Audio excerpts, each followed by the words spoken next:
जय हिंद मेरे प्यारे दोस्तों। देखिए 21 अगस्त के third shift RRB LP technician वाले लोगों के लिए हमने 21 अगस्त के थर्ड शिफ्ट 2018 में जो एग्जाम पड़ी थी उसी के हम सब जीके और जीएस प्रश्न यहाँ लेने वाले हैं। ठीक है, पिछले कई सेटों में हमने ऐसा किया, 40 सेट लगभग कंप्लीट हो चुके हैं।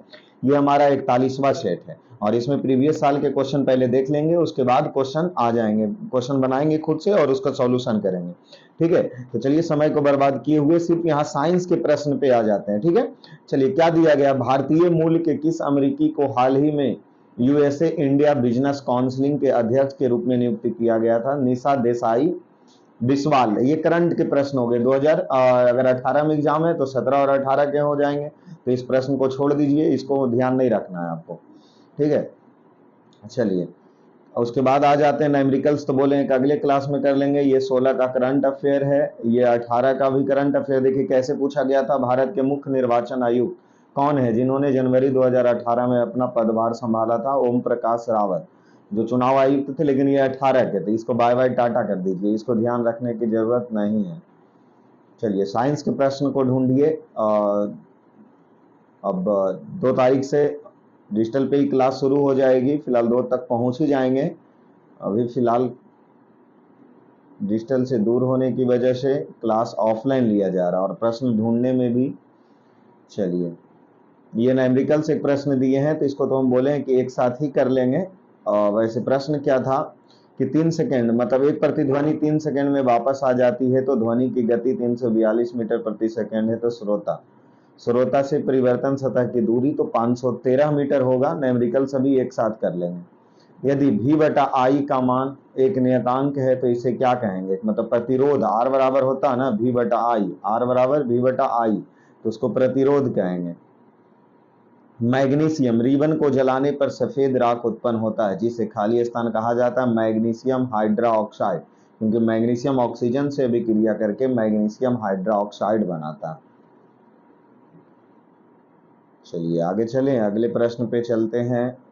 निम्नलिखित में से कौन सा गुण क्षार्य का नहीं है? जो देख लेना।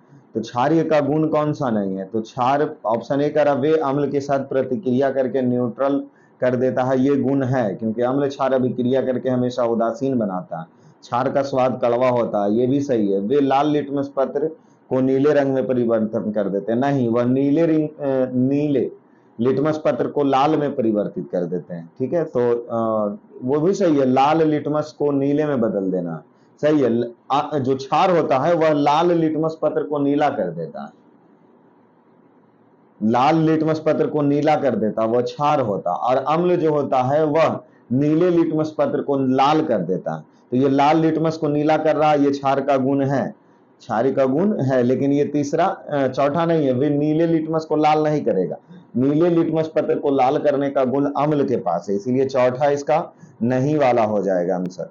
चलिए रिक्त स्थानों को पूर्ति कीजिए। एक तत्व खाली स्थान अवस्था में आने पर स्थिरता प्राप्त कर लेती है, तो कौन सा? एक तत्व डुप्लीकेट अवस्था आर्किटिक अवस्था में आने पर क्या स्थिरता प्राप्त कर लेती है? ऑप्शन ए सही है। चलिए आगे चलते हैं। ऑक्सीजन में कार्बन को जलाने पर कार्बन डाइऑक्साइड उत्पन्न होता है, ये तो सही है, सी और O2। तो सी और O को अभिक्रिया करा के CO2 बनता है। तो कौन सी अभिक्रिया होती है? तो दहन अभिक्रिया, जलती है ना, तो इसीलिए दहन अभिक्रिया होती है। चलिए अगले प्रश्न पे चलते हैं। ऑस्ट्रेलिया के किस शहर में 2018 में संपूर्ण हुई राष्ट्रमंडल खेल की मेजबानी? Gold Coast. तो ये तो करंट का है, इसको छोड़ दीजिए। निम्नलिखित में कौन से जंतु सबसे बड़ा समूह है? आर्थ्रोपोडा है जो सबसे बड़े समूह का होता है, आर्थ्रोपोडा। चलिए अगले प्रश्न पे चलें, अगले प्रश्न पे चलते हैं। किसने यह खोज की कि हर 8वें तत्व का गुण पहले तत्व के समान है? न्यूलैंड्स का अष्टक नियम, सारे गामा पाधा नी सा पर जो था, तो न्यूलैंड्स का अष्टक नियम था।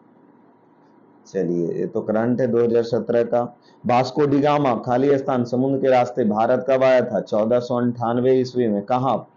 कौन से? पुर्तगाली थे ना व्यापारी, और केरल में आए थे कालीकट बंदरगाह पर। चलिए आगे चलते हैं, अगले प्रश्न। फसल के पौधे के वे समूह जो वनस्पति पद्धति से उपजते हैं, उसको क्या? गन्ना, आलू, केला। जो वनस्पति के रूप में उपजते हैं। चलिए इसमें प्रश्न ये देख लीजिए, रीजनिंग का राष्ट्र से इतिहास तो व्यक्ति से जीवन, मतलब राष्ट्र बन करके इतिहास, राष्ट्र का ही नहीं इतिहास बनता है, तो व्यक्ति का ही न जीवनी होता है, जीवनी। चलिए, भारतीय लोकसभा के वर्तमान उपसभापति 2018 के अनुसार पूछा है, तो वहां एम थंबीरुद्दई था, इसको भी छोड़िए। निम्नलिखित में से कौन सा जानवर में पाए जाने वाले हार्मोन नहीं है? ऑक्सिन हार्मोन जानवर में नहीं पाया जाता है। चलिए आगे चलते हैं अगले प्रश्न पे। क्या प्रश्न दिया गया है? कहाँ गए साइंस का? ये तो 2017 में प्रकाशित इमोर्टल इंडिया के लेखक कौन थे? अमीषा त्रिपाठी। ये भी प्रश्न करंट के ही है। लगातार एकाधिकार, लगातार या एकाधिक डॉट डॉट डॉट के कारण प्रतिध्वनि को एक से अधिक बार सुनना क्या कहलाता? प्रवर्तन कहलाता है। जो ध्वनि टकरा करके आती है और बार बार जो सुनते हैं उसको प्रवर्तन कहते हैं। केल्विन तापमान पर मानक क्षारीय तापमान कितना होता है? 98 केल्विन। भारत किस वैश्विक कंपनी के साथ आपदा प्रबंधन एवं भागीदारी करने वाला एक देश बन गया था? तो वह फेसबुक के साथ। आगे दिया है क्या वो देख लीजिए। 1 सितंबर 2020 में कवरी तो रीजनिंग का है।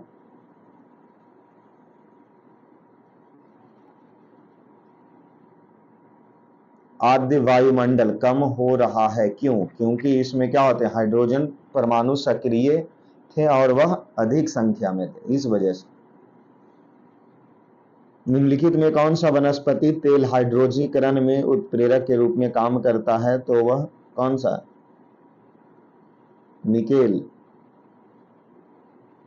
मैगडेलेनी नदी दक्षिण अमेरिका की सबसे बड़ी नदी है। यह किस देश से होकर बहती है? कोलंबिया। ज्योग्राफी का भी एक दो प्रश्न आज दे दिया था। एक वस्तु पर बल लगाने के बावजूद भी किया गया कार्य शून्य होता है, तो उसके द्वारा विस्थापन भी क्या होगा? शून्य ही होगा। मान ले कि एक ग्रह जिसका द्रव्यमान और त्रिज्या पृथ्वी के द्रव्यमान और त्रिज्या की दुगनी है, तो उस सतह पर गुरुत्वाकर्षण के कारण त्वरण पृथ्वी पर से n गुनी है, तो n का मान क्या हो जाएगा? आधा हो जाएगा, 1/2 हो जाएगा। चलिए, तो किसी तरीके से यहाँ 75 प्रश्न किए गए हैं, बट डिजिटल की तरह एंजॉय तो क्लास से लेने में आ नहीं रहा है। तो कल नहीं, परसों 2 तारीख से डिजिटल पे क्लास शुरू हो जाएगा। और फिलहाल 21 तारीख का तीनों सेट ऑफलाइन ही हम सब की है। अगले एग्जाम के सेट को हम सब डिजिटल पे करेंगे। तो चलिए, धन्यवाद।